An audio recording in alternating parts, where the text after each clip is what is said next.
Aye, kuwe kuamadue. Aye, kuwe kuamadue. Aye, kuwe kuamadue. Aye, kuwe kuamadue. Could you please state your name? My name is Dr. Tony Jackson, really Baba Haru, Tony X. Jackson. Yeah. Thank you. Well, Baba Haru, we're going to start with the first question. Where did you grow up? I grew up in South Central, actually between New Orleans and South Central. I moved from New Orleans area when I was about 5 or 6 and grew up in South Central LA. We would go back and forth between La Place and Reserve and Los Angeles to visit family because that's where most of my family was at the time. But yeah, South Central LA. I mean, LA. Okay, yeah, a real one. And, you know, just around that, what was it like growing up, especially having, you know, still having roots that are also in the South and, you know, being in LA? It was interesting. It was multifaceted. It was survival. I got introduced to survival early on. I remember when we moved to 89th Street, which was sort of my upbringing on 89, right? And where I met my friends who lived on the street, and we grew up to be teenagers together, and all of that. I remember I think we were in the house, we lived in a back house, and we were probably in there for about 2 weeks, 3 weeks, before we had some fuss at the fence, the back fence. And cats from 88th Street were hanging out on the fence and calling us out, you know, throwing rocks and all that kind of stuff. And we were like hiding in the windows, you know, wondering what to do and all that stuff. But it wasn't too long after that we got in the mix. Okay. Okay. Well, you know, so many things happened. We would meet these guys at different times, you know, and everybody was down for their block. My older brother was reluctant to fight, really. He's quite the opposite now, but he was reluctant to fight. I would fight on a dime. You know, I had a hairpin trigger. It didn't take much for me to fire off on somebody. And so I was always looking for it, you know. So we got jumped a few times, learned to fight back, you know, learned to give as well as we took. Yeah. I hear that. And just from, I guess, the larger part, you're talking about your block and, you know, the friends that you made on your street and going around. What was going on, I guess, in the rest of the community around you as you were growing up too? You know, as I'm older, I can understand more the dynamics, right, that were going on around us. But I didn't understand that at the time. For example, we had the Pasla Theater in walking distance. Now, Baba Cole will remember this. There used to be a show called Room 222 with Denise Nichols and a host of other characters. And most of those actors, they did their thing at Pasla Theater, which was about like 3 blocks away. Okay. So on the way to school, and we would walk to school. So, you know, we were always passing by, looking at these cats, sometimes ducking in, looking and seeing what was going on. And then the proliferation of what they call gangs. So, you know, Crippin was just sort of getting started, you know. At that time, we were too young to understand LA Park businessmen, that gang, that group of brothers. And we didn't know that also the political groups, right, like us and, you know, other Black Panthers who had a leg in Los Angeles, Symbionese Liberation Army, these political groups were also being infiltrated by government agencies. And the youth political groups were being steered towards community destruction, drugs and so on and so forth. But we were too young to realize that was going on. We saw it, right? But we were too young to realize and understand, overstand what was going on. Yeah. Interesting. Wow. So what would you say, or who would you say influenced you the most as a child? Man, I'd have to say musicians like Sam Cooke, Jackie Wilson, you know, Smokey Robinson, the Miracles, because we were always, you know, listening to music at that time. And Sam Cooke, I got a special vibe with. You know, I've always liked his voice. I tend to sing like him. You know, later on in life, I would actually meet his dad, Bishop Cooke, Wow. who shed some insight on the plot to murder Sam Cooke. I would say also my mother, for sure. She was a single mom of 4 boys, you know, in LA. And so just watching her work ethic, watching her buy her first property, gave me some structure. I'd say my uncle, her younger brother, who taught me to go into houses, my first plumbing gigs, and taught me how to do carpentry and drywall, and wore me out on roofing, because my job was always to carry the rolls up the ladder and mess with that tar at the time. That's what we worked with. So, you know, I learned to have a real hard work ethic, I believe, from them. Certainly my older brother. My older brother taught me to question things, not necessarily accept what's on the plate, let alone accept the table. So he helped me to understand, I think, to question early on and to critically analyze things early on. So not only would we question the plate that was put in front of us, but the table that it was set on and the structure that held that plate.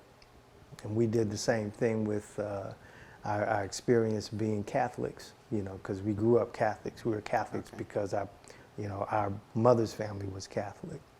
Interesting. But we had a critical analysis of Catholicism and still do, you know, all the way back then. Wow. So there's a lot of things I want to ask you about around there. So you mentioned earlier you were influenced by musicians, particularly Sam Cooke, and that you know, it seems like that's something that you carried into your professional life and adult life. You doing music, and how did you get involved with that? Oh man, I've been doing television since I was like 8 or 9 years old. You know, I started off doing what they call atmosphere work and stuff like that, and then got calls to do different commercials and stuff like that. So I've been in and around the camera, you know, for a long time. And I watched from an early age who the producers were. They were all non-melanated people for the most part. Who was behind the camera. They were non-melanated people. And I was peeping all of this at like 9 years old, 10 years old. I remember doing a show, it was the old series with Clarence Williams III, Mod Squad. And I was on that one that Sammy Davis was on. So that was my first time meeting Sammy Davis Jr. And he was doing all of these tricks and stuff like that with the guns. You know, you like kids and like to be around kids. So I was one of a group of kids that did that show with him. But, you know, we've been, you know, in and around music, the radio, you know, for a while, and always sort of imagining. Didn't know much about the music business at all. Funny story. Much later, this is after, you know, we've been trying to get into the music business, beating our head up against the wall. You know, I had moved from Chicago at the time, and I had done music when I was in Chicago, right, with a group of good guys. But I was back in LA, me and my kids, and I was having this conversation with my cousin, Beanie. And my cousin used to train, he was a trackster, so he trained athletes, and he also did a lot of training for NFL athletes and stuff like that. And Beanie always had stories, and he always wanted us to run track, you know. And I would only run track to play football or to play basketball, so I didn't like running. But Beanie had this story, and I was talking to him about music and stuff like that, and he said, well, you need to call your cousin. I said, what you talking about? Your cousin, Eddie, man. I said, what you talking about, man? Eddie Kendricks. Boy, you know that's your cousin? I said, no. Ask your mama. I said, I looked at him with disbelief. I was like, man, you got to be kidding me. I said, my dear, that's what we call my mother. Beanie said, Eddie Kendricks is our cousin. And he said, you can call him right now. Call his mama. And my mama said, oh, yeah. I still didn't believe it. So I got the number, called the number, real nice lady on the other end of the phone. I said, hi, Miss Kendricks, how you doing? This is Tony, I'm Dottie D's son. Oh, how you doing, sugar? I said, well, I was just calling, still not believing, right? I'm wondering if is Eddie home? Right? Like, is your refrigerator running, right? And she said, oh, no, sugar, Eddie's not home now. He's out of town now, but I'll tell him that you called when he gets back. I said, okay, well, thank you. Click. Hung up the phone in utter disbelief that all these years that we had been trying to, without knowing, anybody in the music industry, break into the industry, that my cousin was Eddie Kendricks. Wow. And my mama forgot to tell me. That's rich. So we, when I got back from Chicago, I got into some acting, and we eventually connected with a brother who was interested in producing, executive producing music. I had been writing, so I was interested in being produced. And we threw together a group called D-Rock and the Bayou Crew, really centered around my youngest brother, who was interested in being a rapper, and some other musicians I know.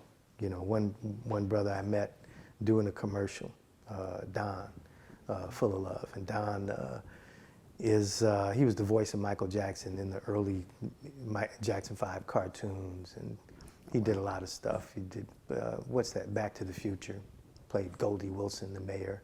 Okay. Yeah, and so me, Don, Mad Low Shrimp, Lolita, who was a multifaceted musician, we got together and, you know, wrote and produced some stuff. And so wrote about 9 of 11 cuts for the album, and, you know, went from there. I remember one night waiting to get into a studio, and we were like a little angry, a little upset, because these cats were going over their time. And this was Wayne Henderson's studio out in Hollywood. Wayne Henderson used to be one of the Crusaders, jazz Crusaders, Wilton Felder and, you know, Joe Sample and all those cats. And so when we saw who was coming out of the studio, we was like, oh, okay. And it was Babyface and L.A. Reid, you know. Wow. So they were doing something in there. I said, well, I guess we could wait for them, you know. Yeah. So we were cooled out on it, you know. But, you know, we did a nice album. It was a real cool album. It was a lot of message music that you could dance to. One of the early groups with full instrumentation, live band, and rap. And the album was called Let It Flow, you know. Yeah, so one of the main tracks was My Mama Named Me Batman. And I remember writing that with me and my kids doing the background. Yeah. That's cool. So it was a lot of fun. That's cool. I do want to know, did you ever get a call back from Eddie? Did he, after he was out of town? And I don't even remember. Okay. I don't even remember. I think I was so livid at the time that was actually a member of the Temptations. Yeah. Was related to me, and I never knew about it. But, you know, that's family sometimes. Yeah. Yeah. Makes sense. When did you start writing, or when did you decide that you wanted to get involved with music? Oh, man, I've been writing for a long time. I started writing poetry early. I must have been about 7, 8 years old, something like that. Yeah, writing poetry. And I've always enjoyed writing poetry. And, you know, then that just kind of mixed with the music, just listening to we were fortunate to grow up at the time we grew up in, because we were tied to so many artists. I remember having mashed potatoes contests with my cousin,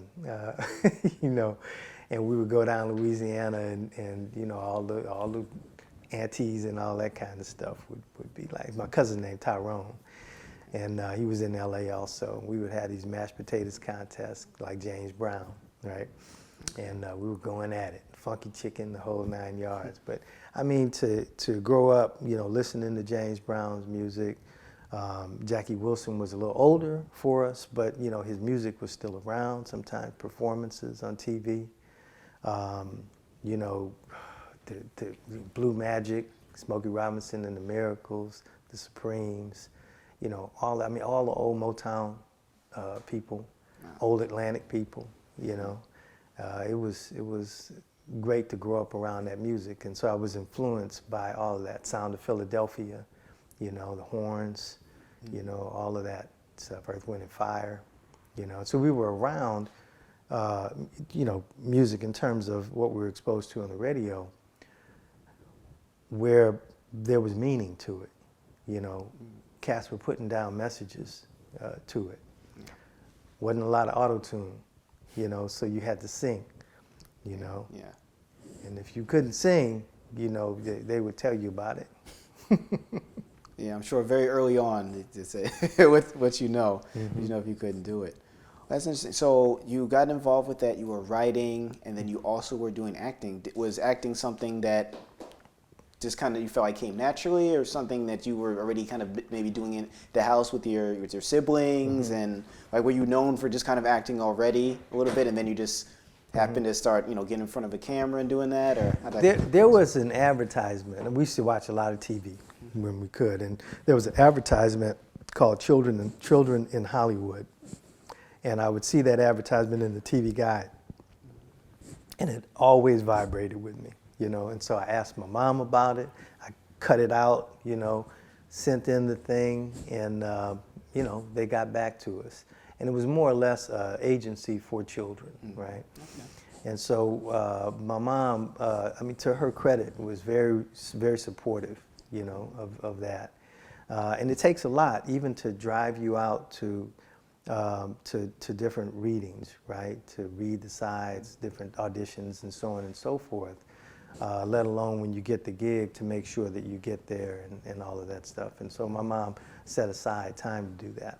And I had brothers that followed in my footsteps doing that. So I have a couple of brothers that were, doing some film and some, different series and stuff like that. Yeah. Okay. So wow. That's how it started with us. Yeah. Interesting. What are some lessons that you learned from family?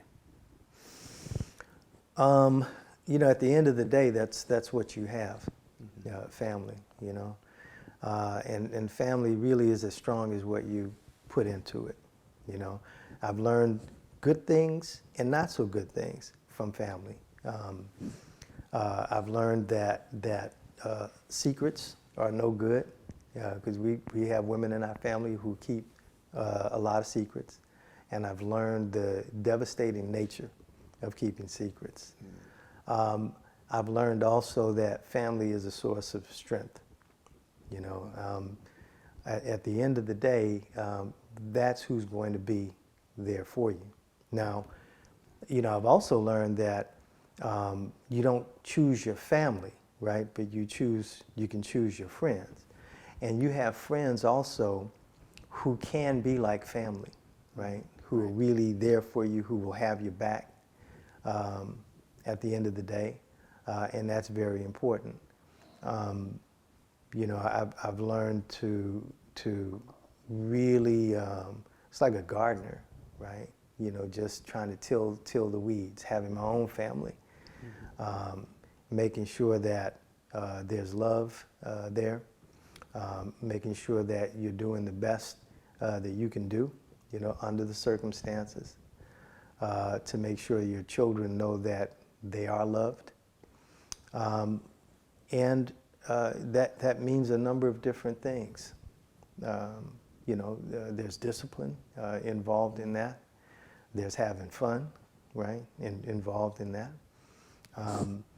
So I watched my mom work a lot. Like I said, she raised 4 boys in South Central, and that's not an easy thing to do. I watched my mom go out and argue with police and go toe to toe when cops wanted to attack us. And so it's multifaceted. But family is what you have. Family is important. Charity certainly begins at home, and you go the extra mile for your family members. Family will also teach you that you have to draw healthy boundaries in order to keep that family balanced, right? And keep you in love with your family. Yeah, I think that's a very important aspect of that. Understanding what those boundaries are and being able to communicate them, and whether they're received well or not. Excuse me. Whether they're received well or not, just having that sense to speak about it so that they they can understand, and you can move on in one way. So I definitely think that's important. I'm curious too, with some of your experience, what does being Black in America mean to you? Oh man, that's such a deep question. Being an American of African ancestry, right? Being Black in America means, for me, looking at brothers and sisters who are actually multi-geniuses, surviving and thriving in a system that's hell-bent on mythology. Surviving, thriving within the mythology that is America. Part of that mythology is American exceptionalism. So being a part of a people that's creative, that's resilient, right? That's hardworking, right? With a brilliant ancestry in America is a tough thing. In the context of a system that holds exceptional the ability to basically be a bully, and that is to enact genocide against our Native American brothers and sisters, to move boundaries, right, over people who are Native people, so-called Mexican, and then call it Mexico. Certainly the strength of our people. I'm curious, and I don't believe that another people could have survived what we have survived, which tells me something about the strength of being African, of those ties, of African culture that goes beyond our awareness even, right? That binds us, Yeah. Wow. And just on that token, what does liberation mean to you in 2021?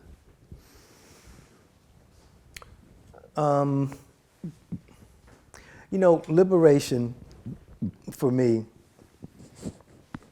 has to do, and I take this from one of my mentors, and that's Baba Wade Nobles.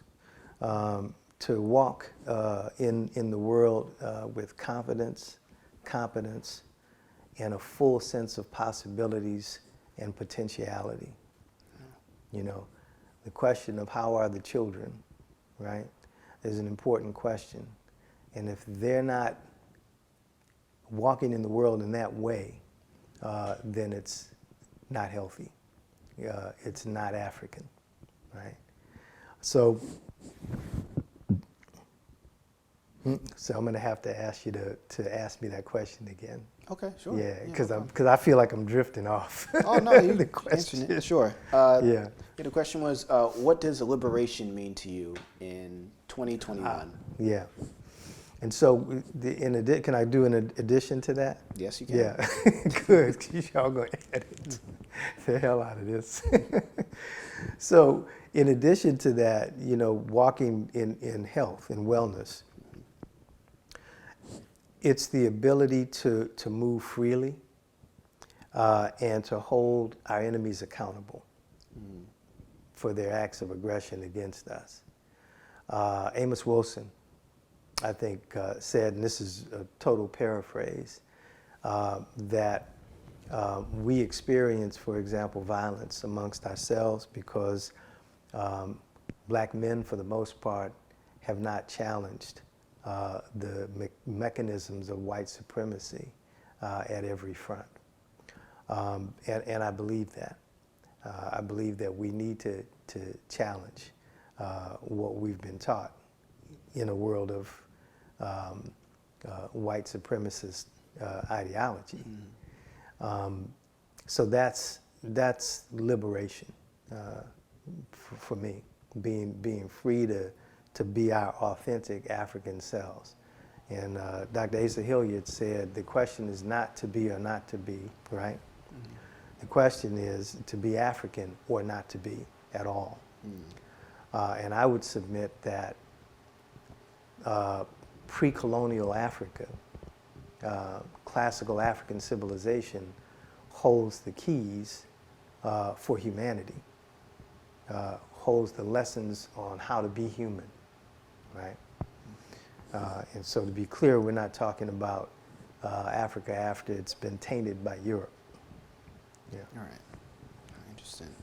And what are some lessons that you've learned about black society and this community? That we are beautiful people, masterful people, resilient. I mean, let's face it, black folk are the flavor of America. America would not have jazz, would not have handshakes, would not have nods, would not have what makes half the commercials that you see on TV pop. Wouldn't have the language if it were not for Africa and African people. And it's just a testimony to how powerful we are to face so much torture, murder, kidnapping, loss of our language, our norms, our God, our religion, our folkways, our mores, the attempted loss of all of that, actually losing our minds, right? And to still be able to show up as we show up, not only in the U.S., but across the world, on the world stage. So we have so many inventors, we have so many, it's not all music and sports, but of course, what would sports be without us, right? Yeah, absolutely. So, we have people at every front, in every area of people business, right? That are just highly capable and historically highly capable. The history is just beautiful once we study it. I get that. I'm just going to shift gears here. I'm curious, what made you want to decide to become a doctor? My mother begged me to stay in school, and I ended up leaving school. I ended up leaving school because I was always trying to find a better place for my family to live. And I was a teenage father, and I decided to stay and be a father. And things got expensive. So, I'd moved from Santa Barbara. I attended UCSB, down to Oxnard to go to Oxnard Community College, always trying to finish school. Had gone through at least 3 different community colleges and completed the work and never received credit for the work because I've experienced being on probation, academic probation, loans, student loans that were in default, all that stuff. It was all finance. So I was out of school for about 7.5 years. And when I left Chicago with my 3 children and the clothes on their backs, literally, and moved to Los Angeles. And after a while, of working. I work just about any. My daughter always clowns me because there's always a job that she didn't know I had. I worked a bunch of jobs, and I finally took all my credits that I had. I had credits from Kennedy King College. I had in Chicago credits from Whittier College, and I brought those to Cal State Dominguez. And mind you, when I was at Kennedy King College, I couldn't afford books. I mean, we could barely afford food, and we had to make sure that food was on the table. And so I didn't have any books. I did my reading in the library, and I just did the best that I could on projects. I ended up acing every one of my classes doing that. So it was a commitment to be educated, to finish school. And then when I got to LA, I was working like 2.5 jobs. I realized that my kids were only going to be getting bigger, eating more. It's going to be more expensive, that I really needed to do something different. And I got all my credits together, put it on the table at Cal State Dominguez, and said, what do I have to do to finish? I was still fluctuating between being pre-med and psychology, and I settled on psychology, and I was interested in getting my BA and getting out and finishing. But I made a commitment to myself and to my kids that I was going to go to school until they kicked me out. I was going to go to school until I completed what I was there to complete, and that was the PhD. And so I finished there. I came up to the Bay Area to do my PhD and finish that. And I actually finished the master's and the PhD with my kids. The bug that got me around psychology was this TV show, this news show that went out and they looked at Skid Row. And there was this conversation that was going on about what people really want and why people are impoverished, right? Why people are homeless. And they took this guy who was living in a box. And in short, they moved him out of his box. They got him a job at a bank. He had plants in front of his box, and he liked to water the plants. And so they got him a job taking care of plants at a bank. Interesting. Got him an apartment that was paid up for about 6 months, and moved him out of that situation, right? In a matter of, I think it was about 3 months, he was back living in the box. Wow. And they called it a matter of choice. That's what the line was in the news. And I knew that, at least I felt I knew, that it wasn't a matter of choice, that nobody chooses to be homeless and destitute. I had gone to school with cats who, when I got back from Chicago, the crack epidemic had hit, and I would see some of these cats out on the streets of LA, lost their minds. And I knew darn well that none of them thought about that. They all had dreams when they were coming up. So I didn't buy that. I had a hard time buying it. And then I ran into a cat named Seligman's theory, right? And Seligman his theory was learned helplessness at the time. And I said, man, this is intriguing. So I looked at his theory. At the time, I didn't know anything about black psychologists at all. And I said, well, this is an interesting explanation for why this guy would go back to his box. He had learned that he was helpless to change his condition. And how did they study that, right? So I caught the psychology bug from that point, and went all the way through. And I just knew that I wanted to be a person who had what it takes, who had the expertise to help his people, because of the misdiagnosis of schizophrenia, right? and other things, right? So that was it for me. What would you say are 3 of the biggest issues in the community? And I'm going to actually make that a little bit more specific, because one of the things you touched on, I think, would be interesting to hear more of.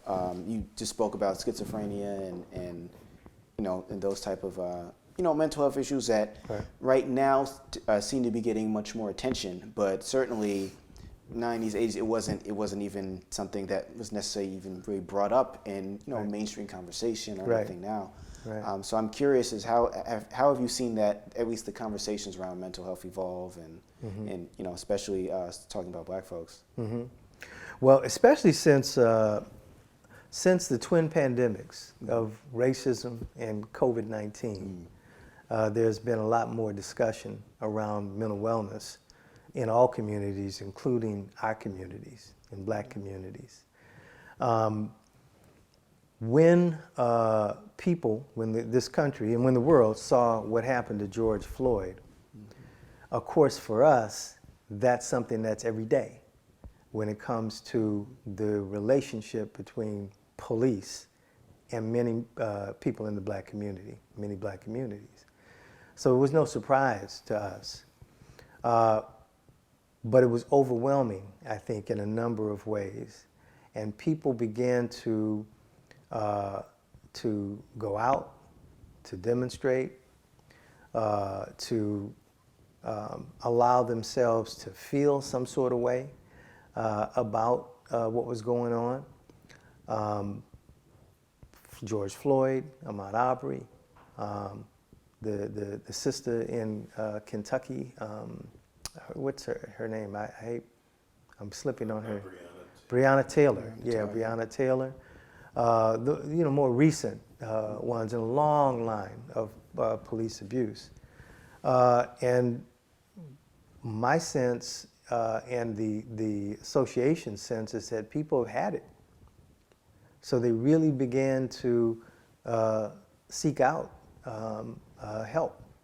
And I think there have been a number of movements also to normalize seeking help, whether it's talking to someone, whether it's using some sort of technology to calm, going through mindfulness, whatever the case may be. The need to create balance has been ever present in the last few years, I think, in the Black community, and I think in ways that are really helpful. That it's cool to meditate, right? That it's cool to seek your balance in the midst of horrifying conditions, right? So, I've been really, I've been heartened by Black community's approach and willingness to seek mental wellness services. Yeah, because it's a tough slog. We'll go to our preachers, to the church before we'll go see a mental health specialist. And I'm not knocking church, and I'm not knocking going to pastors, right? But going to a pastor is not going to someone who is a psychotherapist and who's been trained to do that work. And especially if you've been trained by the Association of Black Psychologists in Black psychology. Yeah. What would you say are some of the main issues that are affecting the Black community now or harming the Black community now? Same as ever, violence. I think violence, what we do to ourselves, To answer that question, I think it's we could talk for hours really on that question alone.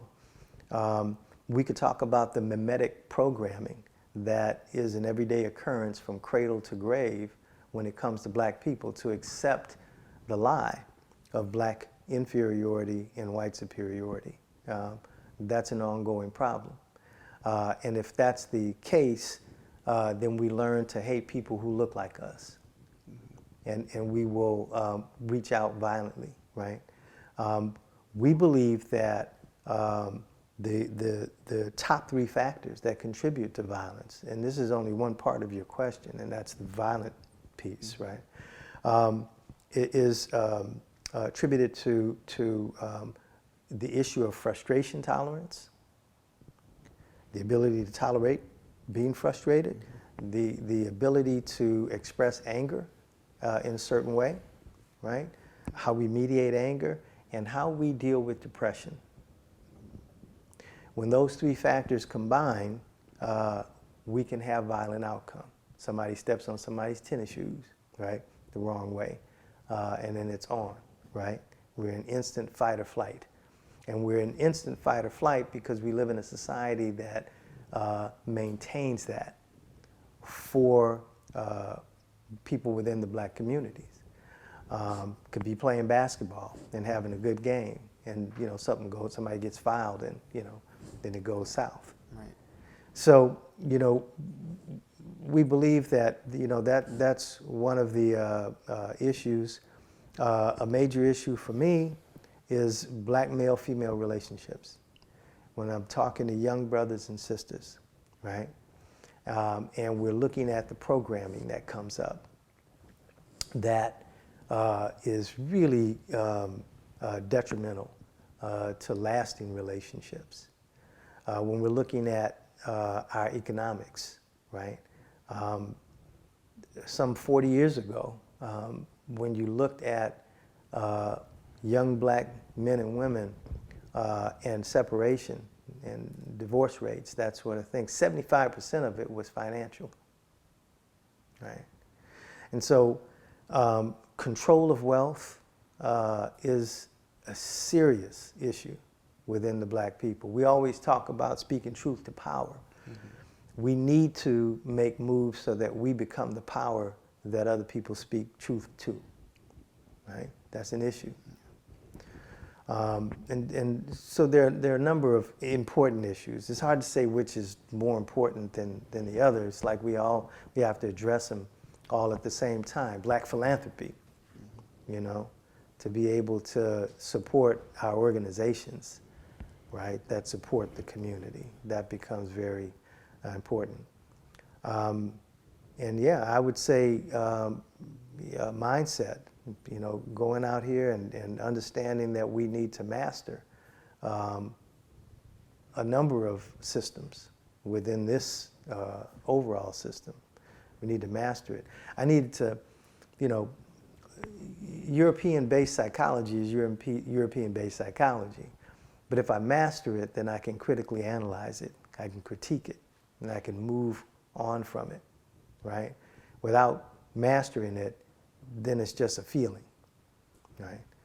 And then, of course, I want to master our own stuff, too, What do Africans bring to the table around this notion of psychology, right? Mm-hmm.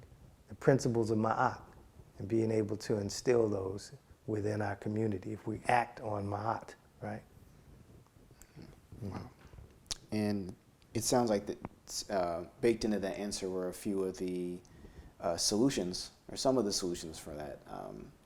Particularly, I think just mentioning, even earlier when you're talking about, especially with black folks approaching mental health in a different way now, and not mm-hmm. seeing it so much as a stigma, right? And relying more on professionals, like yourself, to really unpack a lot of things, particularly around trauma that experience, whether from childhood, mm-hmm. racial trauma, all these other avenues that kind of contribute to a lot of mm-hmm. what we see as violent behavior and mm-hmm. things of that nature. Yeah.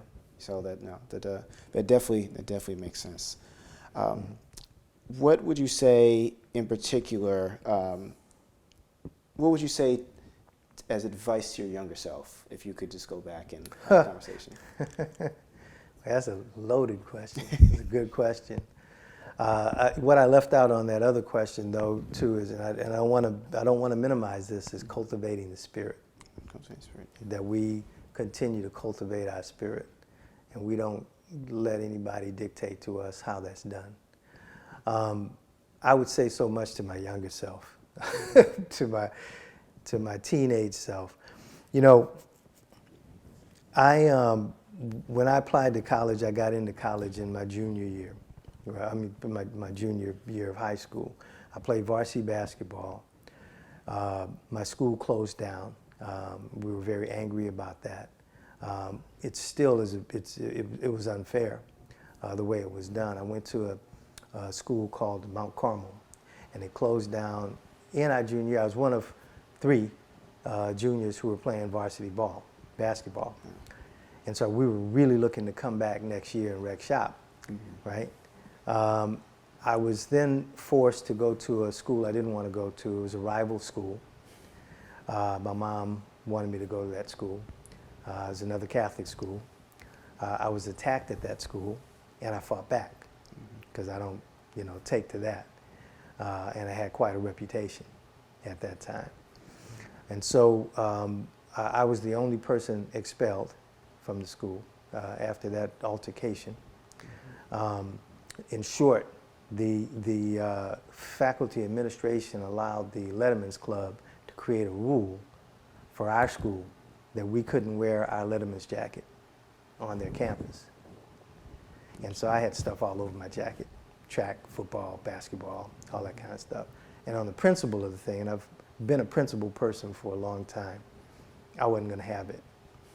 So, I stepped onto the campus with my jacket on, and then it ensued from there. And so we were going at it. So, my mom wanted me to return to the school. I returned for probably about a week, 2 weeks. It was so crazy in the classroom, people throwing erasers at one of the chem teachers and all kind of stuff. I went back home and told her I'm not going there, I'm done. I'm going to Crenshaw High School. And that was sort of my independence from my mom's decision making from that point. I was just coming off also one of my best friends being murdered, being shot and killed, Big Mike. And that really split a lot of us up.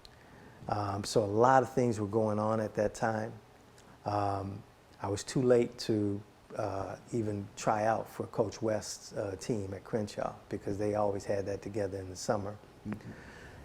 So I got into college on my junior grades, and I got accepted at Stanford. I didn't know anything about Stanford. I only applied. I had no counseling in high school. Somebody said, I knew I wanted to be an electronic, at least I thought I wanted to be an electronic engineer because they made money. And, I got that from my brother. My older brother was doing some training in Los Angeles at, I think it was Trade Tech, out of high school. He was doing that, and he was fixing like Selectric typewriters, and he was working with one of the first balanced Caucasian people I knew, and that was a guy named Joe Dubers. And Joe was teaching him how to, it's what you do on YouTube now, the early presentations, right, Gotcha. That would turn into what is done online. But, of course, internet didn't exist at the time. So I got my notion of being in electronics from my older brother. So at that time, all I wanted to have is my afro, my Fu Manchu mustache, my dog, and my house. That was my goals. That's about as far as it went. And so I knew electronic engineering could get me there. Somebody said, hey, Stanford has a good program. I applied there. Somebody said a school called MIT had a good program. I applied there. I applied at Cal Poly San Luis Obispo only because a good friend of mine was a draftsman and he wanted to be an architect. He told me about the school, so we both applied. We drove up in his little car, found a party, partied, and the party was good, and we said, we going here. That was my decision-making process, going to college. I knew Stanford had a football team. That's all I knew. I knew MIT was in Massachusetts. That was too far, right? So I got into Cal Poly. My friend did not. I was so ignorant about college, I thought that once you accepted, you had to go. And so I went up there. I ended up redshirting that first year. Fast forward years from there, probably about, 4 years from there, I'm sitting in an apartment in Oxnard with my wife at the time, my baby boy, and a baby on the way. And I'm watching this, we had a little TV, with the hanger in it, for the antenna. And I'm watching the basketball, on Saturday. And I was, going to college, I was working, so on and so forth, Oxnard College. And this cat was bringing the ball up court. And I was like, I know that dude. And I looked real closely. I said, I know that dude, but he looks somewhat different. And so the announcer said, Julius Wayne brings the ball up court for the Miners. And it was, I call him Julio, And Julius and I had played guard since 9th grade, at our school. Oh, wow. He was the other junior guard with me. And here he was playing at UTEP, University of Texas, El Paso. And, he looked a little bigger, had a full mustache, had his afro, and all of that. And as excited as I was to see that brother playing, because I knew his game. I mean, you play for years, you know somebody's game. I felt such deep hurt for myself at the time. So it was really an interesting feeling, right? Excited for that, and then, the kind of hurt that I felt at where I was at. Right at the time. In answer to your question, what I would tell my younger self is, first of all, balance, balance. Look for balance. I've always been a person that gave a lot of myself, but just hold a little bit for yourself, That's what I would tell my younger self. And I would tell my younger self, look at community college. You don't have to go to the school just because you accept it. You can go to community college. Julius went to Compton Community College, and he was coached by my elementary school coach, oh, wow. Tom Jackson, at the Compton JC. And he honed his skills, did his thing, and at UTEP, and from there he went and played pro ball. So, it's important to have that balance, I think. And had I known about college, my mom knew college was important, right? But that's as far as it went. You need to go to college. Yeah. And, once you're there, you should, but you don't always have that guidance that you need coming from your school, or, maybe folks haven't gone to college in your family, and you just don't have it. So I would give my younger self guidance on that, in that area, to be patient and balanced.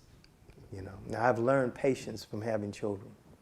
My children have taught me to have way more patience than I ever had. I already told you that I had a short fuse. Yeah. I'm curious, one of the things you brought up, that it really upset you when you saw, your friend playing, and it just kind of deeply hurt you, of like, wow, this is, we're in these two different areas now, and right. And how did you get over that hurt, or just even some of the trauma you mentioned earlier, when you lost your friend to gun violence? Well, that was a rough one because there was no counseling. The cops actually harassed us after that, rather than, doing their job and going out and finding the cat that shot Mike. So that was a very difficult one to get over. I think it took years to accept, and I think it was painful for all our little group, our group of friends. Action is the best remedy for me. So my work in violence prevention has become very important for me. I've been to many more funerals since Mike's funeral, too many, more than I care to tally up when it comes to losing our young brothers, especially, as well as sisters. So it was very important for me to use whatever expertise I had or could bring to bear to work on the issue of violence, to work on the issue of how we treat each other, right? The whole police violence against our communities, that's a whole nother issue, and what we do to each other you know, and for each other. That's something. It's tandem, but that's something else. And that's an area that I also choose to work with.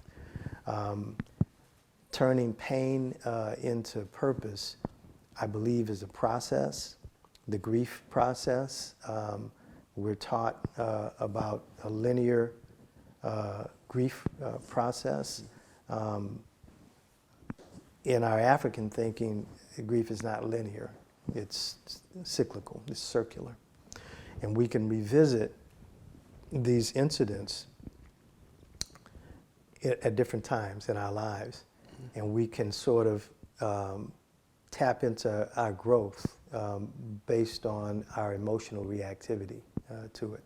So, you know, I think action, you know, being nose to grindstone has helped me, right? To just keep moving, right?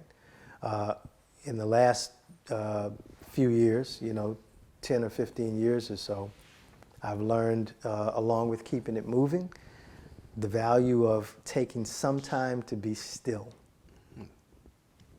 and listen, you know, and just be, right? That didn't come easy to me. With all the literal knowledge, right?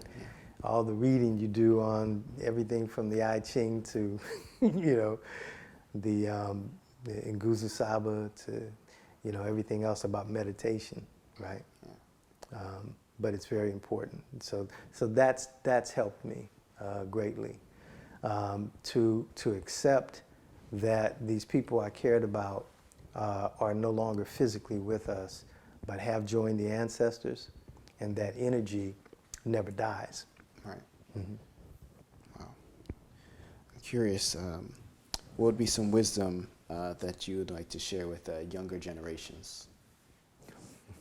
My wisdom would be listen to your elders. My wisdom would be never stop asking questions.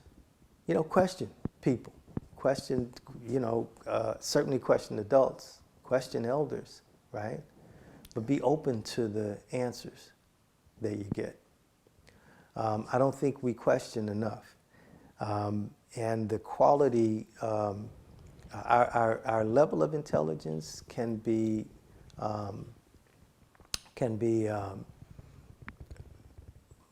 qualitatively linked to the quality of questions we ask, you know. So ask good questions, you know, well thought out questions, and especially allow elders to offer their wisdom. Now, I'm not talking about old, stupid people. I'm talking about people who have paid the price, and be willing to listen to what they have to say. And then the other thing would be, just like in therapy, you know, one of the main issues in therapy is how to keep it moving, because people will get stuck in certain places, right? Stuck emotionally, right? So keep it moving, strive towards balance, and remember to take some time to be still, right? To experience, right? And allow the ancestors to speak to us. Mm-hmm. That's wise words. Is there anything else or any information that you don't think we covered that you'd like to share as well before we wrap things up? Wow, well, that's probably most loaded question, right? You know, I guess just to say that the Brotherhood of Elders Network is an exceptional organization. I've worked with brothers who were part of the organization over the years in one capacity or the other, but you know, didn't know about the organization, and then when I learned about it, wasn't sure how to join and that sort of thing, and then I was invited into the organization. And I just encourage brothers to seek it out, because what I found is that it's a beautiful organization because of the diversity of opinion that's there, because of the young brothers, the medium-sized brothers in terms of age, right, and the elder heavyweight brothers that are there, that all combine to try to do stuff, to actually move the needle when it comes to having a healthy community. And they're not just joking around. We're not just joking around. So it's good to be connected to a group of brothers who are really about the work. And another one of my mentors, Minister Louis Farrakhan, stated that he who controls the circumference of your thinking controls the diameter of your action. So just always be conscious, right, of the narrative. You know, always examine the gaze. Another brother, Quadwo, always talks about, who is one of the brothers at the forefront of this Black to the Future sort of movement. What's it called? Afrofuturism, right? Yes. And I hope I'm saying it right. Afrofuturism. There's been some dialogue back and forth. But he always says to examine the gaze, question the gaze. Whose lens are you being provided with? And think critically about it. So I think that's all extra I would have to say.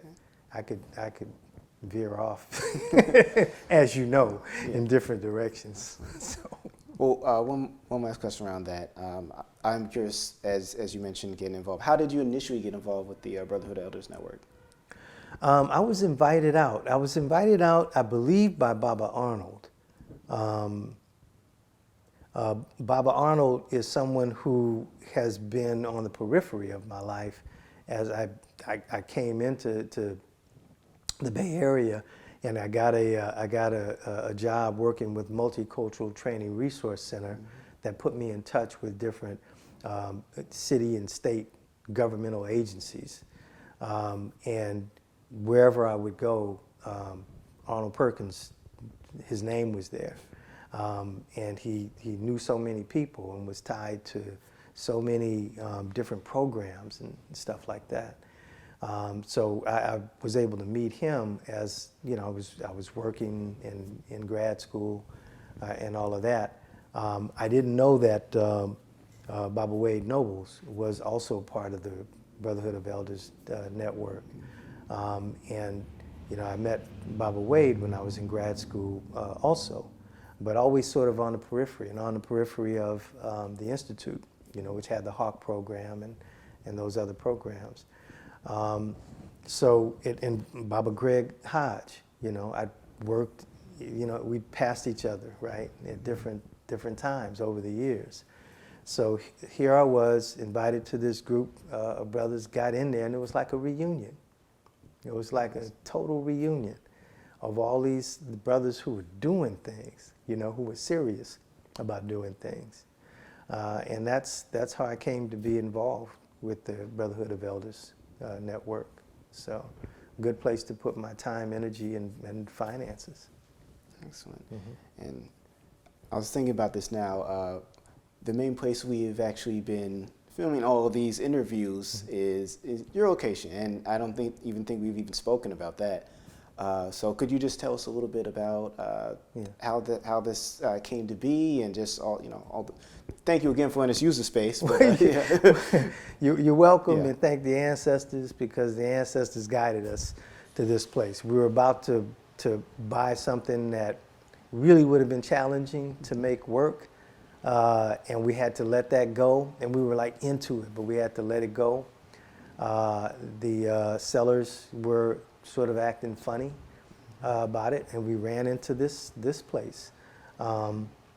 Decided to do it, had a vision for it. It looked like hell when we when we bought it, but we knew that it was important to have a space for what we needed to do in Prana Mind Center for Brain Wellness, because of what we do. We work with a lot of different people doing brain-based therapies, and sometimes that means moving, sometimes that means, you know, activity-oriented therapies, you know, neurofeedback, all that kind of stuff. We want to bring state-of-the-art technologies to the Black community when it comes to brain wellness. And right now that doesn't exist for our community. So we've been, you know, honored to host the Bay Area Chapter, Association of Black Psychologists. We've been honored to host the Brotherhood of Elders for different things. There's Northern California Capoeira group, right? Nice. So, you know, community coming in and using the space, that's what we wanted, right? And we just want to make sure that you know, we're putting it out there for the ancestors to help us make it bigger and better, you know, for our community. So, great. I'm grateful, very grateful to be able to do this.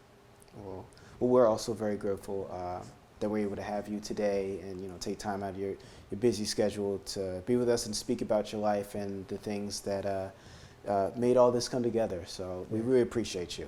Well, thank you, and you're very welcome.